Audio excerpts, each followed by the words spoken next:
si Wally Bayola matapos isuspendi ang It's Showtime.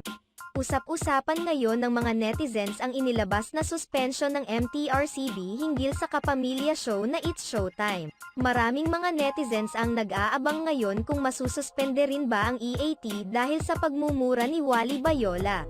Ayon sa inilabas na official statement ng MTRCB, ilang violations na rin umano ang nagawa ng It's Showtime at ilang beses na rin umano nilang pinadalhan ng warning ang nasabing show.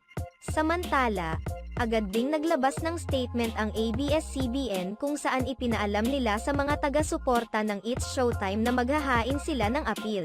Naninindigan din sila na walang ginawang mali ang It's Showtime. Samantala, nagiinit naman ngayon ang ilang mga madlang people sa desisyon ng MTRCB kaya naman, hiling nila na sana ay suspendihin din umano ng MTRCB ang EAT dahil marami rin naman umano silang